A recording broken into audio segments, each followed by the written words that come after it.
नमस्कार दोस्तों, competition academy के यूट्यूब पोर्टल पे आपका स्वागत है। उम्मीद करते हैं कि आप सभी लोग अच्छे होंगे।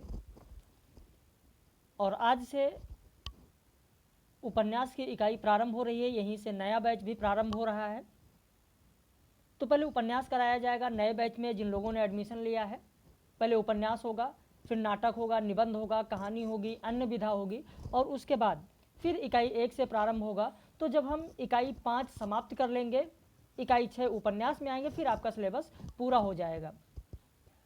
परीक्षा से पहले पूरा सिलेबस आपका कंप्लीट कराया जाएगा। तो चलिए शुरू करते हैं। उपन्यास की विकास यात्रा भाग 1। और यूजीसी नेट और जेआरएफ में जितने भी सफल अभ्यर्थी हैं, पुनः एक बार उनको हार्दिक बधाई। उपन्यास की विकास यात्रा भाग 1 में हम लोग प्रारंभ करेंगे। सबसे पहले प्रेमचंद पूर्व युगीन उपन्यास की बात करेंगे और उपन्यास के बारे में जानेंगे। उपन्यास क्या है? तो उपन्यास अध्यायों या प्रकरणों में लिखी हुई ऐसी कल्पित और बड़ी आख्यायिका है जिसमें अनेक पात्र और विस्तृत घटनाएं हों।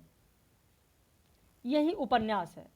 जो उपन्यास शब्द है, वह उपन्यास शब्द किससे बना है? तो उप और न्यास से मिलकर बना है। दो शब्दों से, उप और न्यास। उप और न्यास से मिलकर बना हुआ उपन्यास शब्द है। उप मतलब क्या होता है? उप मतलब होता है निकट।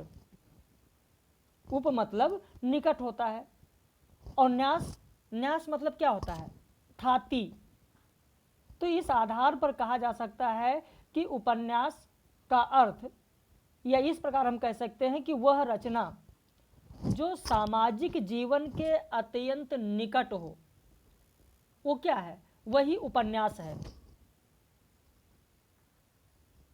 उपन्यास आधुनिक गद्य की एक प्रमुख विधा है,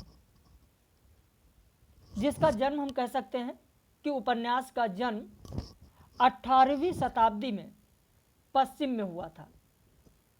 18वीं शताब्दी में पश्चिम में हुआ था। पश्चिम में हुआ था, इसका मतलब ये होगा कि किसकी देन है? ब्रिटिशों की देन है। जो उपन्यास है 18वीं सदी में जिसका विकास हुआ पश्चिम में, तो किसकी देन है? ब्रिटिशों की देन है। यह 18वीं सदी में जो उपन्यास प्रारंभ हुआ, अपने जो साहित्य में हिंदी में जो आया, हिंदी के और विधाओं में अगर सिर्फ उपन्यास की हम बात करें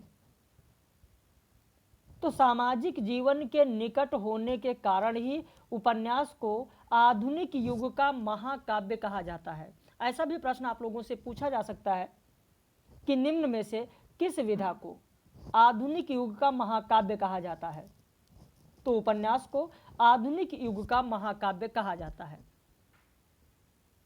जो आधुनिक उपन्यास है, आधुनिक उपन्यास के जनक डेनियल डिफो को माना जाता है। आधुनिक उपन्यास के जनक कौन है? तो डेनियल डिफो हैं। इन्हीं डेनियल डिफो को आधुनिक उपन्यास का जनक माना जाता है। उपन्यास को गुजराती में क्या कहा जाता है, यह भी कई बार परीक्षा में पूछा गया है। नवल कथा कहा जाता है। मराठी में क्या कहा जाता है? तो कादम्बरी कहा जाता है। और बांग्ला में नॉवेल कहा जाता है। कहां पर क्या कहा जाता है, इसे आप लोग जरूर ध्यान रखें। इससे बहुत सारी चीजें हैं जो आप लोगों की क्लियर हो जाती हैं कि कहां पर नॉवेल कहा जाता है। रही बात भारतेंदु हरिश्चंद्र ने हरिश्चंद्र चंद्रिका में अपनी अपूर्ण रचना एक मालती है। मालती के लिए सबसे पहले नॉवेल के अर्थ में उपन्यास शब्द का प्रयोग किया था। यह भी अगर कभी प्रश्न में पूछा जाए, बात नॉवेल की होती है, उपन्यास की होती है, तो एक चीज ध्यान रखें, ये वीडियो पब्लिश वीडियो है। जितने भी मेंबर्स देख रहे हैं वो ध्यान दें, हमारा वीडियो जब भी आप देखने बैठें तो कॉपी पेन लेकर बैठें। बहुत सारी चीज़ें पीडीएफ में नहीं होती हैं, आपको समझाई जाती हैं, उन्हें आप जरूर लिख लें। तो हिंदी में नॉवेल के अर्थ में, जो बांग्ला में नॉवेल कहा जाता है, उसी की बात मैं कर रहा हूं कि हिंदी में नोबेल के अर्थ में उपन्यास पद का सर्वप्रथम प्रयोग भारतेंदु हरिश्चंद्र ने 1875 में हरिश्चंद्र चंद्रिका में प्रकाशित अपनी अपूर्ण रचना मालती के लिए किया था।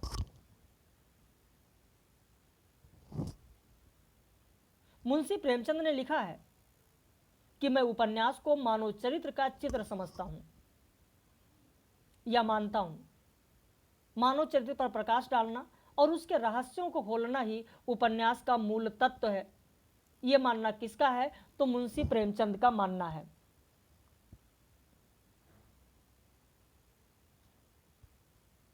तो यहां पर इस चीज को थोड़ा सा आपको ध्यान रखना है कि किसने क्या कहा है और किसने किसको माना है।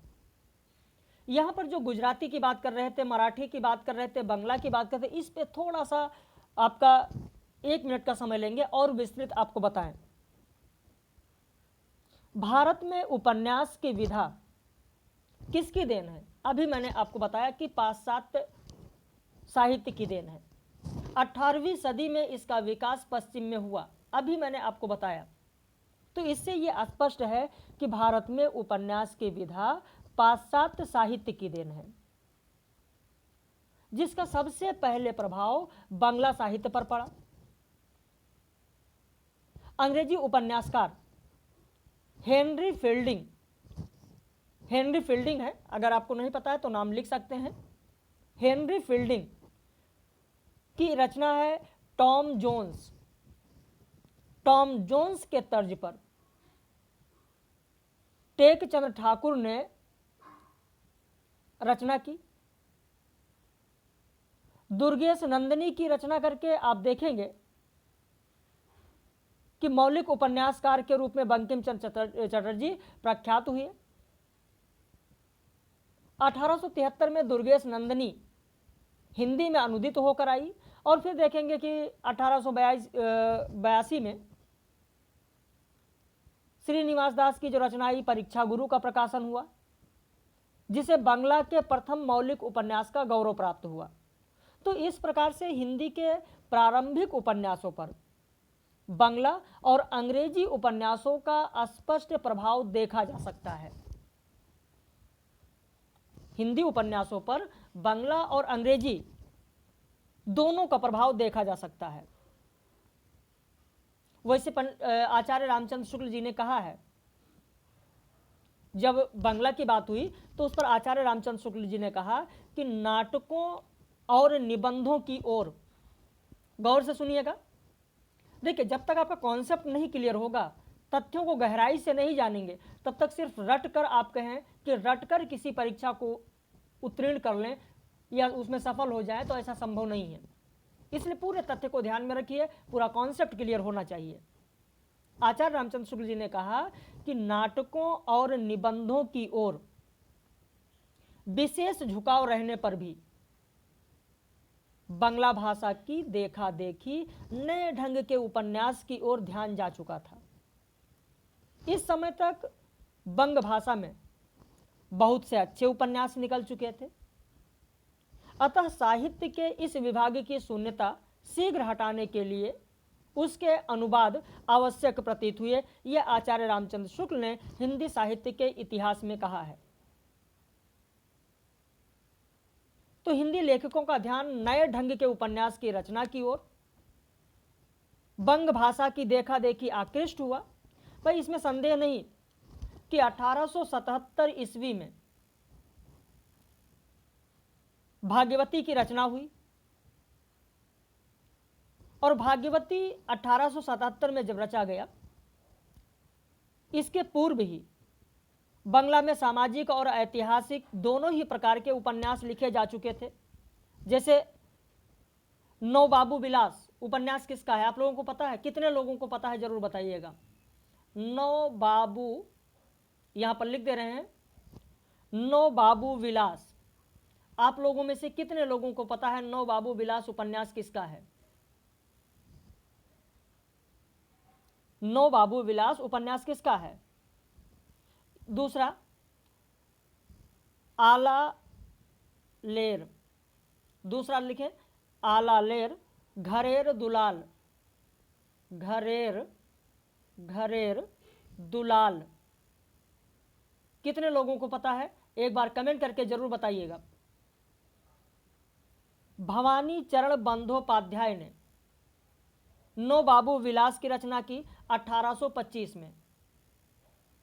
1825 में टेकचंद ठाकुर ने आलालेर घरेर दुलाल 1857 में इसकी रचना की। बांग्ला में ये दोनों बहुत ही लोकप्रिय उपन्यास थे, नौबाबू विलास और आलालेर घरेर दुलाल। किशोरीलाल गोस्वामी का एक उपन्यास है चपला। शायद आप सभी लोग पढ़े भी हों। अगर किशोरीलाल गोस्वामी को आपने पढ़ा होगा तो चपला उपन्यास पढ़ा होगा आपने। चपला उपन्यास पर नौबाबू विलास उपन्यास की स्पष्ट छाया देखी जा सकती है। यह भी आपके लिए एक बहुत ही महत्वपूर्ण तथ्य है। देखिए, अभी बेस है, यह आपका जो चल रहा है विकास चल रहा है, उपन्यास का विकास। अगर यहां पर बेस समझ में नहीं आया तो फिर आप आगे नहीं बढ़ सकते हैं। तथ्य आप रटेंगे और फिर भूल जाएंगे। जो मैंने आपको बताया कि हिंदी साहित्य के उपन्यास में या हिंदी के उपन्यास में बांग्ला और अंग्रेजी की स्पष्ट छाप है, तो ये कैसे साबित होगा कि स्पष्ट छाप है? उसीलिए मैंने आपको बताया कि बांग्ला का उपन्यास नौबाबू विलास जो कि भवानी चरण बंदोपाध्याय का है, और आलालेर घरेर दुलाल जो कि टेकचंद ठाकुर का है, ये दोनों बहुत ही बांग्ला के लोकप्रिय उपन्यास थे। और इनका प्रभाव हम कहाँ देख सकते हैं? तो किशोरीलाल गोस्वामी का उपन्यास जो चपला है, इस पर नौबाबू विलास की स्पष्ट छाया है। इतना ही नहीं, अगर और आगे थोड़ा सा हम बढ़ें, देखिए जितना आप समय देंगे, जितना गौर से सुनेंगे, उतना ही आप लोगों के लिए बेहतर होगा। और जल्दबाजी नहीं है, अभी इतना समय आपके पास है कि बहुत विस्तृत आप पढ़ते चलेंगे। 7 दिन कक्षाएं आपको मिलेंगी और आपको पता नहीं चलेगा, और आपका सिलेबस बहुत ही जल्दी कवर भी हो जाएगा। ऐसा नहीं कि सप्ताह में 5 दिन कक्षा कराई जाए, 2 दिन आपकी, 1 दिन छुट्टी हो गई, फिर किसी दिन टेस्ट हो गया। अवकाश नहीं होगा। जब तक सफलता नहीं मिल जाती तब तक कोई अवकाश नहीं। ये चीज़ ध्यान रखिए। सफलता मिल जाए फिर पूरी छुट्टी मनाइए। तो आप लोग प्रण कर लीजिए आज ही से। जिन लोगों का नहीं हुआ, कई लोगों का फ़ोन आ रहा था, मैसेज आ रहा था, रो रहे थे, उनसे मेरा यही कहना कि आज ही से दृढ़ संकल्प कर लें कि हमको क्वालिफाई करना है तो करना है, और आज ही से 4 से 5 घंटे प्रतिदिन पढ़ना है।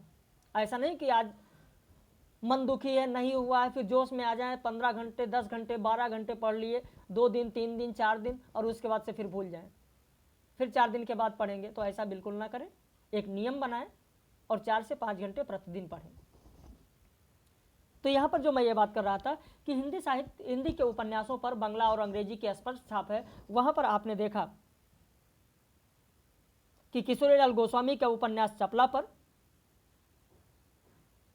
किसका प्रकाश है या किसकी छाया है? तो नौबाबू विलास जो भवानी प्रसाद बंदोपाध्याय का उपन्यास है। ऐतिहासिक उपन्यासों के क्षेत्र में बांग्ला में बंकिम चंद्र चटर्जी, बंकिम बाबू को आशातीत सफलता मिली। बंकिम चंद्र चटर्जी को आशातीत सफलता मिली। उनके 3 बहुत ही महत्वपूर्ण उपन्यास हैं। उनके 3 बहुत ही महत्वपूर्ण उपन्यास हैं। एक तो दुर्गेश नंदिनी, दूसरा भी आपको पता होगा मृणालिनी, और तीसरा उनका जो उपन्यास है वह है युगलांगुरिये। अगर नहीं पता है तो लिख लीजिए, रात में ना कहिएगा लाइव कक्षा में कि सर आपने बताया नहीं है। युगलांगुरिये, ये 3 बहुत ही महत्वपूर्ण उपन्यास हैं बंकिम चंद्र जी के। एक दुर्गेश नंदिनी तो लगभग सभी साहित्य के विद्यार्थी को रटा होगा, दूसरा मृणालिनी, और तीसरा युगलांगुरिये। ये 3 उपन्यास बहुत ही महत्वपूर्ण हैं। और किशोरीलाल गोस्वामी के ऐतिहासिक उपन्यासों पर इन्हीं बंकिम चंद्र चटर्जी जी के उपन्यास का स्पष्ट प्रभाव आपको देखने को मिलेगा। और बांग्ला के जो उपन्यास है उस पर मैंने आपको बताया कि अंग्रेजी के जो उपन्यास है उसके स्पष्ट छाया आपको देखने को मिलेगी। जैसे मैंने आपको बताया कि जो अलालेर घरेर दुलाल उपन्यास है टेकचंद जी का या टेकचंद ठाकुर का, अलालेर घरेर दुलाल जो अभी आपने लिखा, उन पर हेनरी फील्डिंग के, टॉम जोन्स के उपन्यास का प्रभाव देखा जा सकता है। इसके अलावा बंकिम चंद्र चटर्जी ने अंग्रेजी में भी 2 उपन्यास लिखे हैं। अंग्रेजी में भी 2 उपन्यास लिखे हैं। शायद उसका नाम आप लोगों को पता है या नहीं पता है। अगर नहीं पता है तो आप लिख सकते हैं। अंग्रेजी में बंकिम चंद्र चटर्जी ने लिखा स्कॉट और दूसरा लिखा उन्होंने टेलर। ये 2 उपन्यास उनके अंग्रेजी में है बंकिम चंद्र जी के। और इसी नाम से स्कॉट और टेलर 2 अंग्रेजी के प्रसिद्ध उपन्यासकार भी हैं। और इन स्कॉट और टेलर के उपन्यासों से बंकिम चंद्र चटर्जी प्रभावित हैं। तो इस प्रकार हिंदी कथाकारों को उपन्यास रचना की प्रेरणा बांग्ला और अप्रत्यक्ष रूप से अंग्रेजी से प्राप्त हुई। भाई परीक्षा गुरु जो 1882 में प्रकाशित हुई उस पर तो सीधे अंग्रेजी प्रभाव आपको देखने को मिलेगा। इसके अलावा किशोरीलाल गोस्वामी का उपन्यास पुनर्जन्म, कितने लोगों को पता है आप लोगों में से? किशोरीलाल गोस्वामी का उपन्यास जो पुनर्जन्म है, पुनर्जन्म, वो पुनर्जन्म, अच्छा पुनर्जन्म का दूसरा नाम क्या है? आप लोगों में से कितने लोगों को पता है किशोरीलाल गोस्वामी का उपन्यास जो पुनर्जन्म है उसका दूसरा नाम क्या है? कितने लोगों को पता है पुनर्जन्म का दूसरा नाम? कमेंट में इंतजार रहेगा आपका, देखते हैं कितने लोगों को पता है। पुनर्जन्म का दूसरा नाम है, अगर लिखना चाहे तो लिख ले, सौतिया डाह। सौतिया डाह, सौतिया डाह है। इस सौतिया डाह में आप देखेंगे तो सुशीला और सुंदरी का चरित्र है। जो सुशीला और सुंदरी हैं सौतिया डाह में, वो वासोदत्ता और रत्नावली के आदर्श पर लिखा गया है। तो जितने भी उपन्यास हैं उस समय के उपन्यास, तो आप देखेंगे कि वो सब भारतीय जो संस्कृति है उन संस्कृतियों को भी उसमें ढाला गया है। खैर उस पर विस्तृत चर्चा हम लोग आगे उपन्यासों में जरूर करेंगे। आचार्य रामचंद्र शुक्ल और अधिकतर विद्वानों ने लाला श्रीनिवास दास के परीक्षा गुरु को हिंदी का सर्वप्रथम मौलिक उपन्यास माना है। रचना, तिथि, विषय वस्तु की नवीनता और औपन्यासिक तत्वों की दृष्टि से हिंदी का प्रथम और मौलिक उपन्यास श्रद्धाराम फिल्लौरी कृत भाग्यवती है, लेकिन यह उपन्यास केवल उपदेशात्मक ही है। डॉक्टर श्री कृष्ण लाल ने देवकीनंदन खत्री द्वारा रचित चंद्रकांता को हिंदी का प्रथम उपन्यास माना है। देखिए, प्रथम उपन्यास को लेकर अलग अलग मत है। डॉक्टर गोपाल राय ने तो पंडित गौरीदत्त की रचना देवरानी जेठानी को पहला उपन्यास माना है। विजय शंकर मल्ल ने भाग्यवती को माना है। आचार्य रामचंद्र शुक्ल ने परीक्षा गुरु को माना है। तो हर लोगों का, हर साहित्यकारों का अपना अलग अलग मानना है। शिवनारायण श्रीवास्तव ने इंशाल्लाह खां की रानी केतकी की कहानी को हिंदी का प्रथम उपन्यास माना। गोपाल राय ने गौरीदत्त द्वारा लिखित देवरानी जेठानी को हिंदी का प्रथम उपन्यास माना। हजारी प्रसाद द्विवेदी ने भारतेंदु द्वारा लिखित पूर्ण प्रकाश और चंद्रप्रभा को हिंदी का प्रथम उपन्यास घोषित किया। तो प्रेमचंद को उपन्यास की विकास यात्रा का मील का पत्थर मानकर इस विकास को 4 युगों में या 4 चरणों में विभाजित किया जा सकता है। पहला प्रेमचंद पूर्व युग, दूसरा प्रेमचंद युग, तीसरा प्रेमचंदोत्तर युग और चौथा स्वतंत्रोत्तर युग। सबसे पहले प्रेमचंद पूर्व युग की हम लोग बात करेंगे। यह युग हिंदी उपन्यास के विकास का प्रारंभिक युग है। प्रेमचंद पूर्व युग, इस युग में लिखे गए उपन्यास सुधारवादी उपदेशवादी प्रवृत्ति से परिचालित थे और इनका मुख्य उद्देश्य मनोरंजन ही माना जा सकता है। देखिए, किसी भी समय का, किसी भी युग की कोई भी रचना हो, कोई भी साहित्य हो, कोई भी इतिहास हो, जैसे जैसे युग परिवर्तित होता है, वैसे वैसे साहित्य या रचना या उसके विषय वस्तु में भी परिवर्तन होता है। आपने हिंदी साहित्य का इतिहास पढ़ा होगा। आचार्य रामचंद्र शुक्ल जी ने कहा है कि प्रत्येक देश का साहित्य वहां की जनता की चित्तवृत्तियों का संचित प्रतिबिंब होता है। जनता की चित्तवृत्ति में परिवर्तन के साथ साथ साहित्य के स्वरूप में भी परिवर्तन होता चला जाता है और आदि से लेकर अंत तक इन्हीं चित्तवृत्तियों की परंपरा को परखते हुए साहित्य परंपरा के साथ उनका सामंजस्य बिठाना ही साहित्य का इतिहास कहलाता है। और ये जो जनता की चित्तवृत्तियां हैं, जनता की चित्तवृत्ति बहुत कुछ राजनीतिक, सामाजिक, सांप्रदायिक व धार्मिक परिस्थिति के अनुसार होती है। तो कहने का तात्पर्य यह है कि किसी भी युग का साहित्य हो, वह उस युग का दर्पण होता है। जैसे हम लोग यहां प्रेमचंद पूर्व युग की बात कर रहे हैं, इस युग की जो भी रचनाएं हैं, उन रचनाओं में उस युग की झलक आपको देखने को मिलेगी। भाई, प्रेमचंद पूर्व युग में हमारी साहित्य चेतना दो प्रवृत्तियों से परिचालित थी। एक प्रवृत्ति थी मनोरंजन की, एक प्रवृत्ति थी मनोरंजन की थी। तो दूसरी क्या थी? दूसरी थी सामाजिक जागरण की।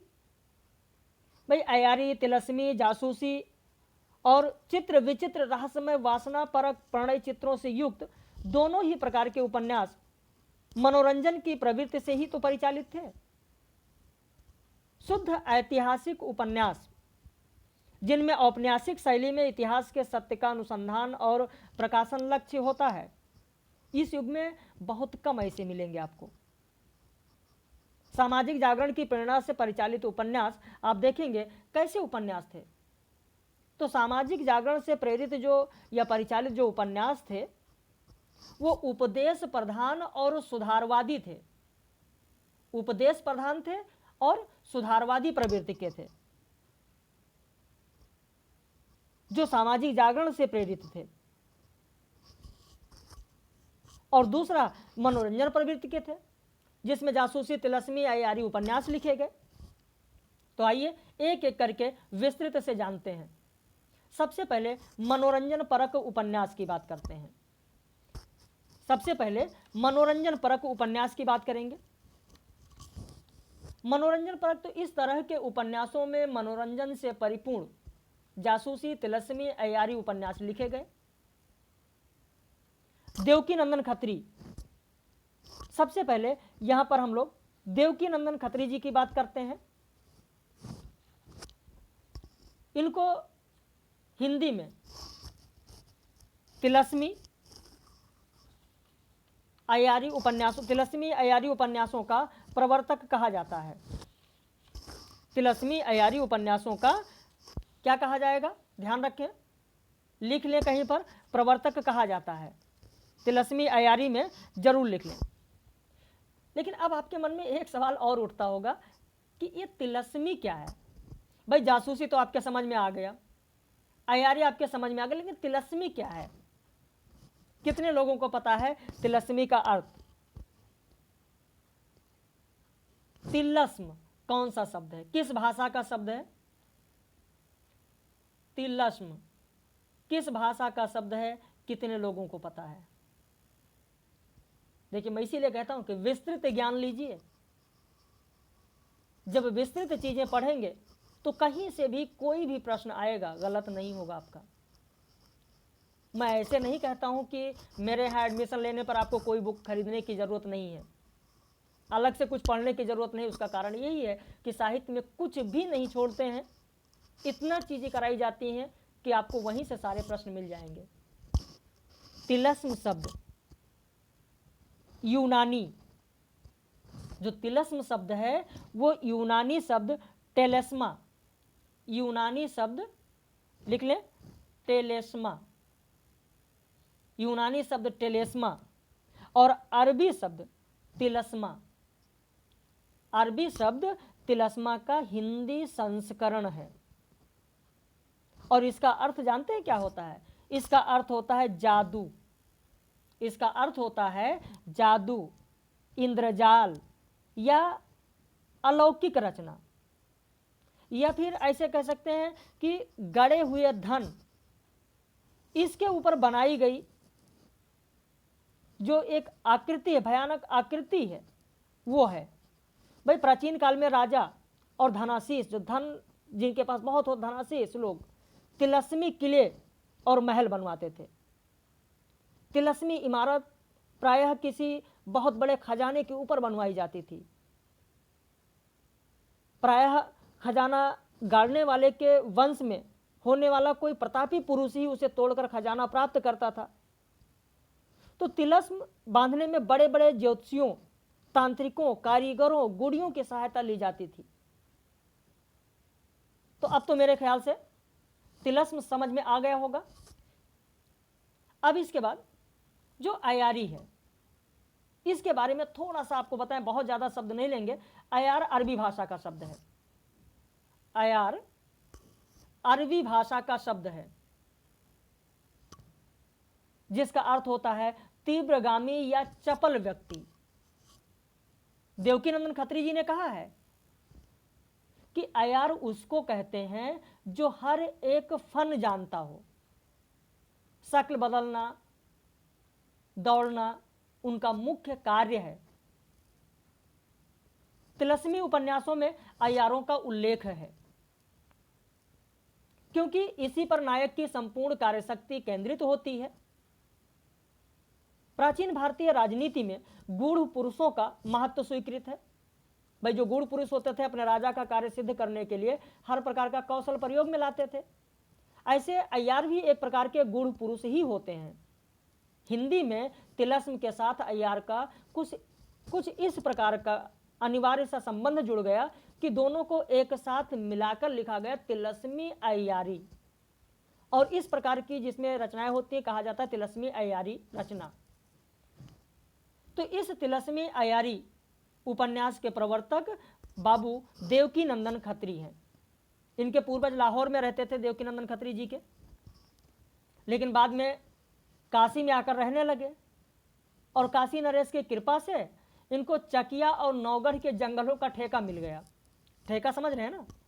चकिया और नौगढ़ के जंगलों का ठेका मिल गया और इन्हीं जंगलों और पहाड़ों में अनेक प्राचीन इमारतों के भग्नावशेषों को देखने से देवकीनंदन खत्री की रहस्यमयी कल्पना शक्ति स्फुरित हुई और इन्होंने उपन्यास लिख डाला चंद्रकांता। और इनके उपन्यासों को पढ़ने के लिए बहुत से अहिंदी भाषियों ने हिंदी सीखी। भले ही साहित्यिक दृष्टि से ये उच्च कोटि के न हो, लेकिन पाठकों को बांधने की इनकी शक्ति बेजोड़ है। इन्होंने जो चंद्रकांता लिखी उसके बारे में मैंने बताया कि इनको कहां से प्रेरणा मिली चंद्रकांता लिखने की। तो मैंने आपको बताया कि जब इनके वंश को, इनके परिवारों को चकिया और नौगढ़ के जंगलों का ठेका मिल गया तो यहीं पर ये भी रहते थे। जंगलों पहाड़ों में बहुत सारे प्राचीन जो इमारतें थी उनका भग्नाशेष जो बचा हुआ था उसको देखने से इनकी रहस्यमयी कल्पना शक्ति स्फुरित हुई और इन्होंने चंद्रकांता लिख डाला। और इसी चंद्रकांता से हिंदी में तिलस्मी अय्यारी उपन्यासों का प्रवर्तन हुआ। किसने किया? तो बाबू देवकीनंदन खत्री ने किया। आचार्य रामचंद्र शुक्ल जी ने कहा है कि पहले मौलिक उपन्यास लेखक, गौर से सुनिएगा, आचार्य रामचंद्र शुक्ल जी ने कहा कि पहले मौलिक उपन्यास लेखक जिनके उपन्यासों की सर्वसाधारण में धूम हुई वो कौन थे? काशी के बाबू देवकीनंदन खत्री थे। खत्री जी के इस उपन्यास चंद्रकांता जो कि 1888 में लिखा गया, हिंदी संसार में अभूतपूर्व स्वागत हुआ और इसी से उत्साहित होकर उन्होंने फिर चंद्रकांता संतति लिख डाली। चंद्रकांता संतति कितने भागों में? 24 भागों में उन्होंने लिख डाला। उसके अलावा नरेंद्र मोहनी उन्होंने लिखा, वीरेंद्र वीर उन्होंने लिखा, कुसुम कुमारी उन्होंने लिखा, काजर की कोठरी लिखा, अनूठी बेगम लिखा, गुप्त गोदना लिखा, भूतनाथ लिखा। भूतनाथ जो कि अधूरी रचना है, भूतनाथ को उनके पुत्र दुर्गा प्रसाद खत्री ने पूरा किया। तो इनके जो उपन्यास है बाबू देवकीनंदन खत्री के, चंद्रकांता उपन्यास में नायिका कौन है? तो विजयगढ़ की राजकुमारी चंद्रकांता है। कहां की राजकुमारी? ध्यान रखना, विजयगढ़ की राजकुमारी। और नौगढ़ के राजकुमार वीरेंद्र सिंह है। और इन दोनों के प्रेम पर आधारित यह उपन्यास है चंद्रकांता। चंद्रकांता अपनी सखी चपला के साथ एक तिलस्म में फंस जाती है। राजकुमार वीरेंद्र सिंह अपने अयारों की सहायता से तिलस्म तोड़कर राजकुमारी को मुक्त करते हैं और अंत में दोनों का सौभाग्यपूर्ण मिलन होता है। यही चंद्रकांता उपन्यास है। चंद्रकांता संतति जो उपन्यास है, इसमें महारानी चंद्रकांता के दो पुत्रों की कथा है। वे महारानी के दो पुत्रों को दो राजकुमारियां प्रेम करती हैं और उन्हें सदा के लिए अपना बनाने के उद्देश्य से एक रहस्यमय तिलस्म में बंद कर देती हैं और फिर अपने अयारों की मदद से ये लोग छूट जाते हैं, उसके चंगुल से छूट जाते हैं। और यही कुछ कहानी इसमें चंद्रकांता संतति में है। नरेंद्र मोहनी में राजकुमार नरेंद्र पर एक साथ दो राजकुमारियां आसक्त हैं और इन राजकुमारियों में एक तो धूर्त है और दूसरी कुटिला है। वो राजकुमार को धोखे में डालकर तिलस्म में फंसा लेती है, लेकिन अंततः राजकुमार मुक्त हो जाते हैं। और दूसरी राजकुमारी मोहनी जो सरल हृदय और राजकुमार की सच्ची अनुरागनी है, वो राजकुमार को प्राप्त करती है। ऐसे भूतनाथ में चंद्रकांता संतति के ही एक अत्यंत कुशल अयार भूतनाथ की दिलचस्प कथा लिख रहे थे, लेकिन पूरा नहीं कर सके। बाद में उनके पुत्र दुर्गा प्रसाद खत्री ने पूरा किया। तो ये हो गया इनके बारे में, बाबू देवकीनंदन खत्री के बारे में। अब आगे बढ़ते हैं। जासूसी उपन्यासों में सबसे अधिक और सर्वश्रेष्ठ उपन्यास गोपाल राम गहमरी के हैं। गोपाल राम गहमरी अंग्रेजी उपन्यासकार आर्थर कानन डायल से बहुत ही प्रभावित थे।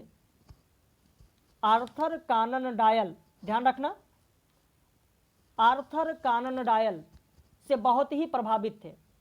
भाई अंग्रेजी के प्रभाव स्वरूप बंगला में भी जासूसी उपन्यास लिखे गए हैं।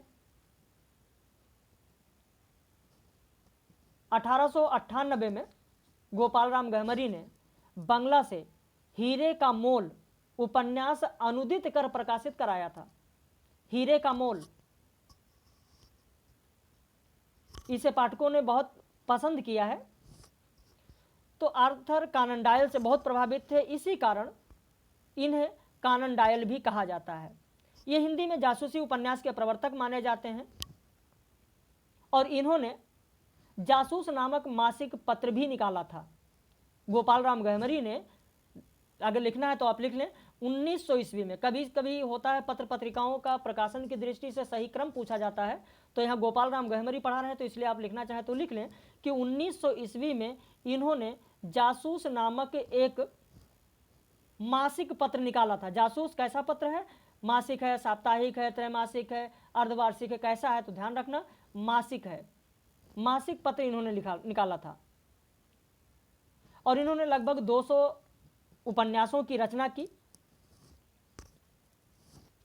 जिसमें आप देखेंगे अद्भुत लाश, गुप्तचर, बेकसूर की फांसी, सरकट्टी लाश, खूनी कौन, बेगुनाह का खून, डबल जासूस, मायाबिनी, चक्करदार चोरी, जासूस की भूल, जासूस की चोरी, जासूस चक्कर में, किले में खून, भोजपुर की ठगी, गुप्त भेद, जासूस की अयारी। तो इस तरीके के ये उपन्यास हैं। जासूसी उपन्यासों में किशोरीलाल गोस्वामी के भी उपन्यास आपको देखने को मिलेंगे। उसके अलावा और भी लोग हैं जिन्होंने जासूसी उपन्यास लिखा है। भाई जासूसी उपन्यासों में किशोरीलाल गोस्वामी ने भी लिखा, जिंदे की लाश, तिलस्मी, शीश महल, लीलावती व आदर्श सती, याकूती तख्ती। इसके अलावा श्री रामलाल वर्मा, कॉपी पेन आपके पास है तो जरूर लिख लें, श्री रामलाल वर्मा, श्री रामलाल वर्मा, इन्होंने भी जासूसी उपन्यास लिखे हैं। इन्होंने लिखा चालाक चोर, कॉपी पेन है तो लिख लीजिए, श्री रामलाल वर्मा ने लिखा चालाक चोर, जासूस के घर खून, जासूस के घर खून, जासूसी कुत्ता, 80,000 की चोरी आदि उपन्यास किसने लिखा? तो श्री रामलाल वर्मा ने लिखा, श्री रामलाल वर्मा ने लिखा। दयाराम गुप्त ने लिखा लंगड़ा खूनी और काला चांद, लिख लीजिए, लंगड़ा खूनी जयराम दास गुप्त ने लिखा, काला चांद भी जयराम दास गुप्त ने लिखा।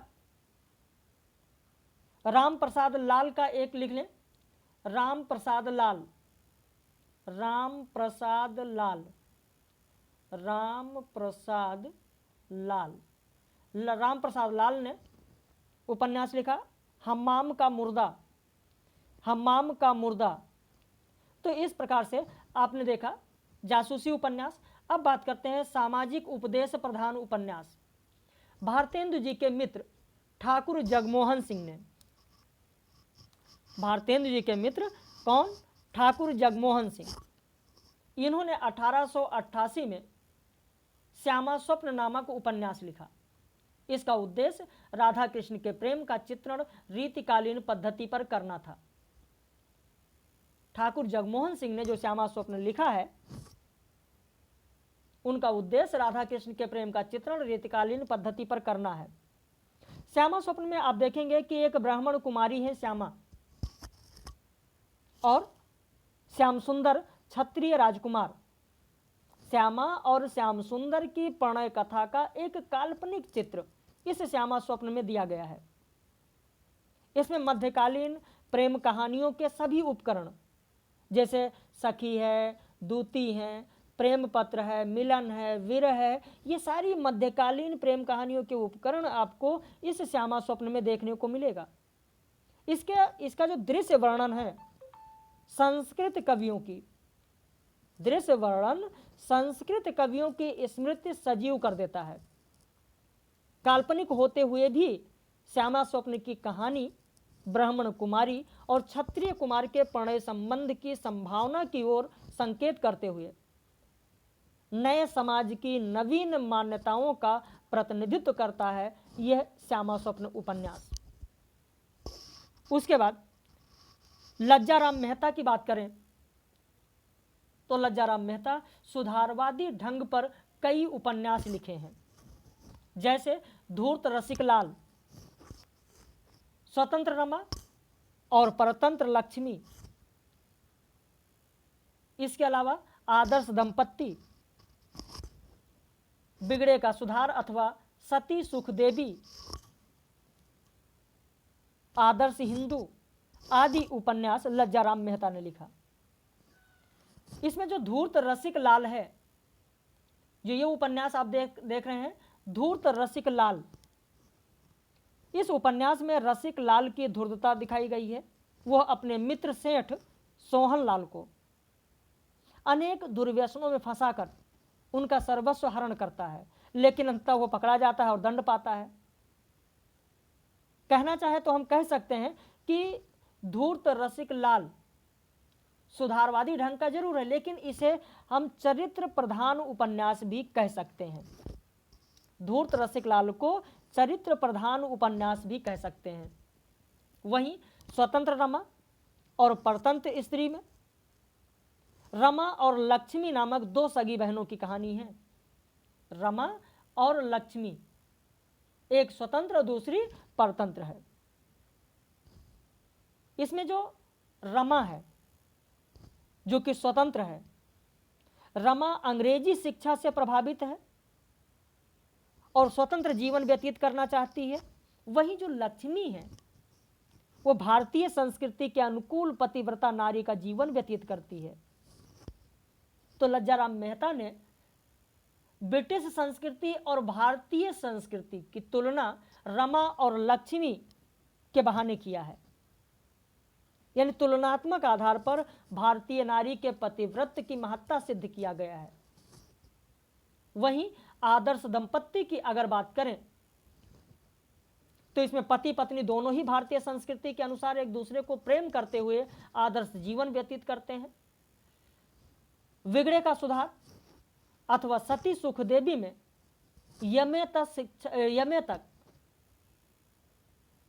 एमए तक शिक्षा प्राप्त नई सभ्यता के हिमायती बनमाली बाबू और उनकी पत्नी सती सुखदेवी, यानी सती नहीं बल्कि नाम है उनका सुखदेवी। सुखदेवी किसकी पत्नी है? बनमाली बाबू की हैं। तो इन दोनों की कहानी इसमें है। बनमाली बाबू नई रोशनी की धुन में एक होटल की नौकरानी में इनसे ब्याह करते हैं, लेकिन अंत में उनके मन से परदेसीपन का भूत निकल जाता है और वे पुनः स्त्रियों की रानी सुखदेवी को स्वीकार करते हैं। वहीं आदर्श हिंदू में पंडित प्रियानाथ और उनके अनुज कांतानाथ की कहानी कही गई है। प्रियानाथ की पत्नी प्रियंवदा आदर्श हिंदू महिला है। यानी आदर्श हिंदू में आदर्श हिंदू महिला कौन है? तो प्रियानाथ की पत्नी प्रियंवदा आदर्श हिंदू महिला है। कांतानाथ की पत्नी सुखदा वस्तुतः क्या है? दुखदा है और निरंतर कलह करती रहती हैं। तीर्थ यात्रा में उनका सब कुछ लूट जाता है और अंत में वो सुधर जाती हैं। तो इसमें तीर्थ यात्रा के व्याज से एक ब्राह्मण कुटुंब में सनातन धर्म का दिग्दर्शन, हिंदूपन का नमूना, आजकल की त्रुटियां, राजभक्ति का स्वरूप, परमेश्वर भक्ति का आदर्श और अपने विचारों की वानगी इसमें प्रस्तुत की गई है। तो इस प्रकार से हम देख रहे हैं कि पंडित लज्जाराम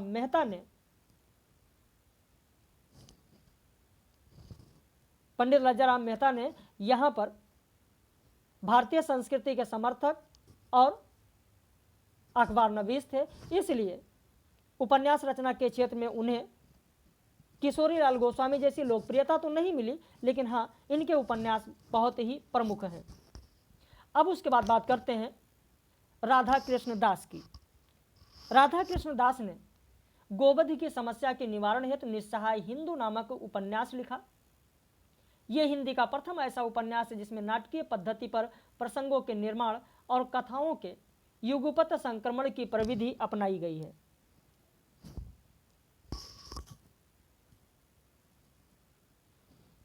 राधा कृष्ण दास जी उपन्यासकार नहीं थे, इसलिए कला की दृष्टि से इस उपन्यास का कोई विशेष महत्व नहीं है।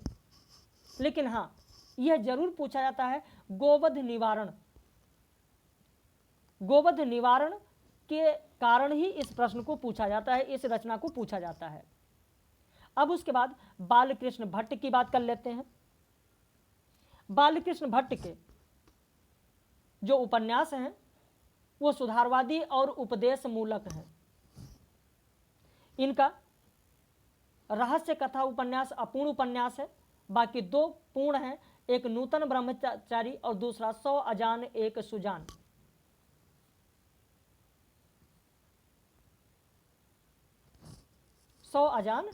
सुजान।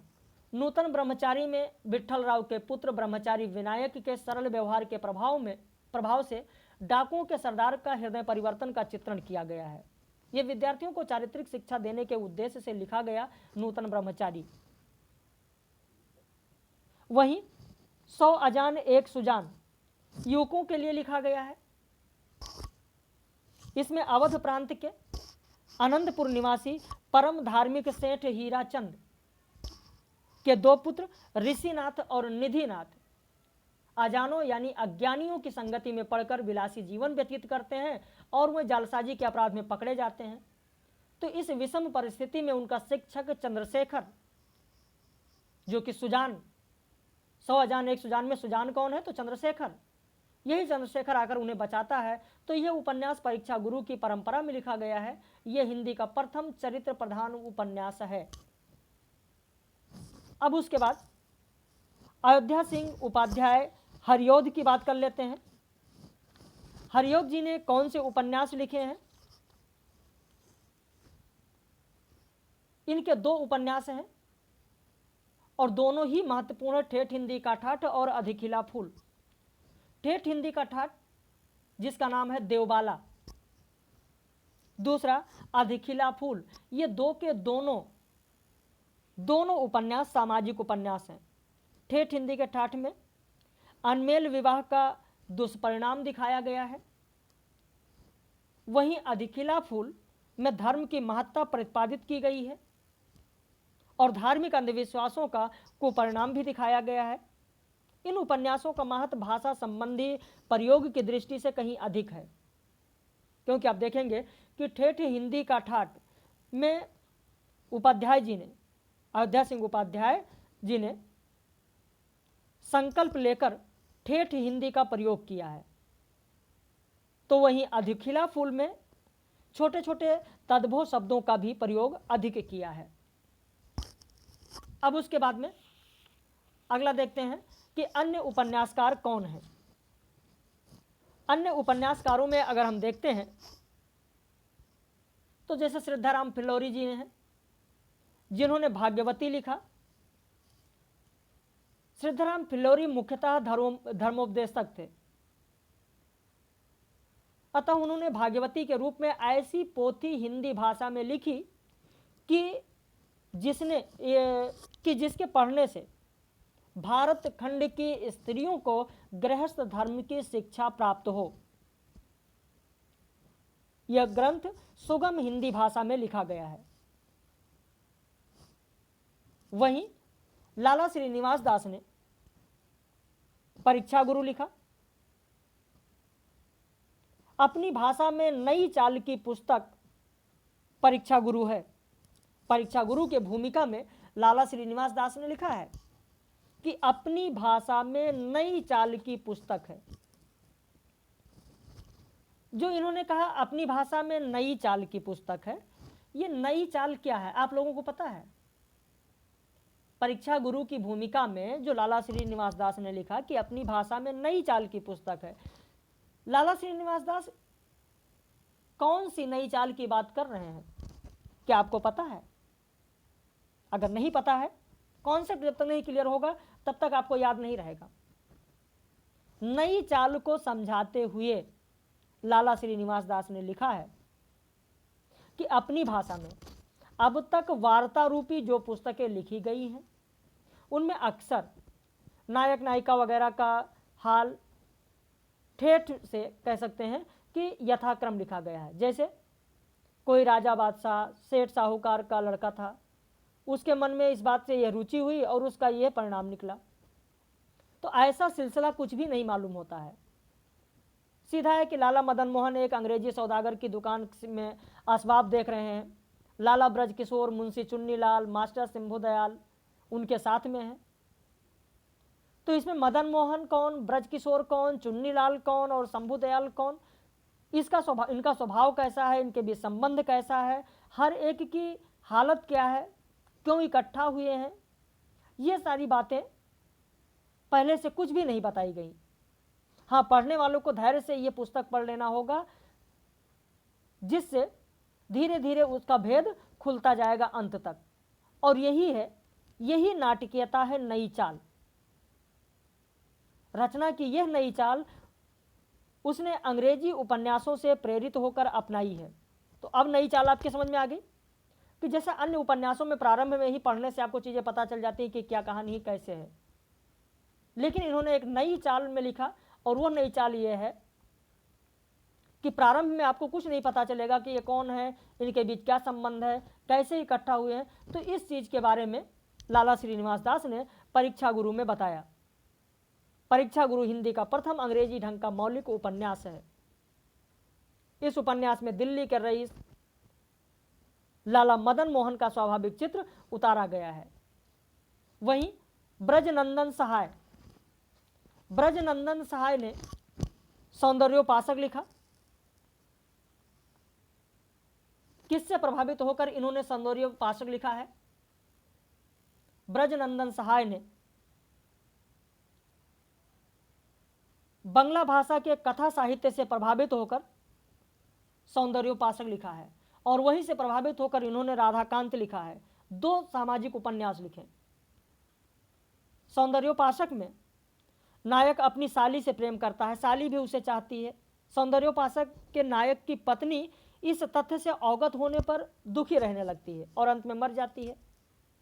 साली भी यक्ष्मा रोग से पीड़ित होकर मर जाती है। बेचारा जो सौंदर्योपासक है वो विरह संतत होकर दुखी जीवन व्यतीत करता है। तो उपन्यास का महत्व एक मनोवैज्ञानिक समस्या की भावमयी अभिव्यक्ति है। वहीं जो राधाकांत उपन्यास है, राधाकांत उपन्यास आत्मकथात्मक शैली में लिखा गया, 2 खंड में लिखा गया उपन्यास है। पहले खंड में राधाकांत ने, और दूसरे खंड में राधाकांत के मित्र हरेंद्र ने अपनी आत्मकथा कही है। तो राधाकांत और हरेंद्र की आत्मकथा राधाकांत आत्मकथात्मक शैली में लिखे गए उपन्यास में है, जो कि 2 खंड में है, और राधाकांत और हरेंद्र दोनों सहपाठी हैं। राधाकांत साधारण किसान का लड़का है, साधारण किसान का लड़का है, तो इसे भी आपको ध्यान रखना है कि कौन क्या है। उसके अलावा मन्नन द्विवेदी ने रामलाल उपन्यास लिखा। राधिका रमन प्रसाद सिंह ने वनजीवन व प्रेम लहरी लिखा। किशोरीलाल गोस्वामी प्रेमचंद पूर्व युग के सर्वाधिक महत्वपूर्ण उपन्यासकार माने जाते हैं। इनका जन्म काशी में 1865 ईस्वी में हुआ था। किशोरीलाल गोस्वामी का जन्म 1865 ईस्वी में हुआ था। इनके नाना कृष्ण चैतन्य भारतेंदु हरिश्चंद्र के साहित्यिक गुरु थे। ये निम्बार्क संप्रदाय के अनुयायी भी थे। इनके विचार सनातन हिंदू धर्म के अनुकूल थे। किशोरीलाल गोस्वामी ने कुल मिलाकर लगभग 65 उपन्यासों की रचना की, जिसमें आप देखेंगे कि कुछ इस प्रकार के उपन्यास हैं। लवंग लता व आदर्श बाला, स्वर्गीय कुसुम व कुसुम कुमारी, लीलावती व आदर्श सती, चपला व नव्य समाज, तरुण तपस्विनी व कुटीर वासिनी, पुनर्जन्म व सौतिया डाह, माधवी माधव व मदन मोहनी, अंगूठी का नगीना। किशोरीलाल गोस्वामी को प्रथम ऐतिहासिक उपन्यासकार माना जाता है, लेकिन डॉक्टर गोपाल राय बालकृष्ण भट्ट को प्रथम ऐतिहासिक उपन्यासकार मानते हैं। किशोरीलाल गोस्वामी जी ने अनेक ऐतिहासिक उपन्यासों की रचना की है। हृदयहारी गोस्वामी जी का हिंदी में प्रथम ऐतिहासिक उपन्यास माना जाता है। कौन सा? तो हृदयहारिणी, ध्यान रखिएगा। इस उपन्यास में रंगपुर के कुमार नरेंद्र सिंह और कृष्णनगर की राजकन्या कुसुम कुमारी के साहस, धैर्य और प्रेम की कथा वर्णित है। इसके माध्यम से नवाब सिराजुद्दौला के समय की अव्यवस्था और क्षुब्ध बंगाल का सजीव चित्रण किया गया है। लखनऊ की कब्र व शाही महलसरा, इसमें गोस्वामी जी ने नवाबी महल के वैभव विलास की विस्तृत चर्चा की है। नवाबी महल का विलास ही लखनऊ के नवाबों के लिए कब्र बन गया। इस उपन्यास की रचना बादशाह के गुप्त चरित्र रचना के आधार पर किया गया है। किशोरीलाल गोस्वामी के अन्य ऐतिहासिक उपन्यास कुछ इस प्रकार जैसे तारा है, राजकुमारी, हीराबाई व बेहई कबोरका, मल्लिका देवी व बंग सरोजनी, कनक कुसुम व मस्तानी, सोना और सुगंध व पन्नाबाई, सुल्ताना रजिया बेगम व रंगमहल में हलाहल। अन्य उपन्यासकार और उनकी रचनाएं कुछ इस प्रकार हैं, जैसे कृष्ण प्रसाद सिंह ने वीर चूड़ामणि लिखा, ब्रजनंदन सहाय ने लालचीन, राजेंद्र मालती, अरण्यमाला। तो इन लोगों ने अनेक उपन्यास लिखे हैं। ये पूरा PDF सुबह ही आपको मैंने भेज दिया है, इसे पढ़ लीजिएगा। जहाँ तक समझाने वाला था वो मैंने आपको यहाँ तक समझा दिया। अब इसके बाद में प्रेमचंद युग की बात करेंगे। प्रेमचंद पूर्व युगीन उपन्यास में नारी चित्रण, पिछली कक्षा में जो पिछला बैच चल रहा था उसमें मैंने उपन्यासों में नारी चित्रण का एक वीडियो लोगों को दिया था, एक लेक्चर दिया था। अगर आप लोग कहेंगे, कमेंट करके जरूर बताइएगा, तो वो लेक्चर आपको भेज देंगे। तथ्य वही है, ऐसा नहीं कि कोई नया तथ्य है, तथ्य वही है। अगर कहेंगे आप लोग, कमेंट करेंगे, तो वो भी वीडियो आप लोगों को भेज दिया जाएगा, तो आप इसे देखें। ये वीडियो जो वीडियो था, जो लोग डेमो कह रहे थे उनको डेमो भी मिल गया है।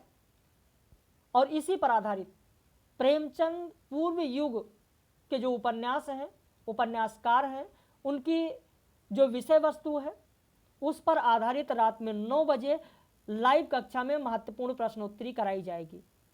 तो इस तरीके से हमारे यहाँ पढ़ाने की यही स्ट्रेटजी है कि सुबह 10 बजे जिस टॉपिक पर मैंने PDF आपको दिया उपन्यास के विकास पर, उसी पर आधारित ये वीडियो लेक्चर 2:30 बजे का आप देख रहे हैं।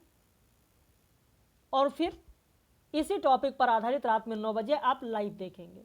एक सप्ताह में जितना मैं पढ़ाऊंगा उसकी टेस्ट सीरीज रविवार को आपको मिल जाएगी। तो इस तरीके से सप्ताह में 7 दिन आपको स्टडी मटेरियल मिलेगा, कोई अवकाश नहीं होगा।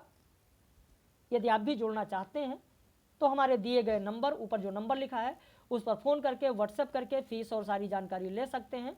आज से बैच प्रारंभ हुआ है। यदि नंबर नहीं पता है तो यहाँ पर नंबर मैं फिर लिख दे रहा हूँ, आप इस नंबर का स्क्रीनशॉट ले लीजिए या कॉपी पेन है तो ज़रूर लिख लें।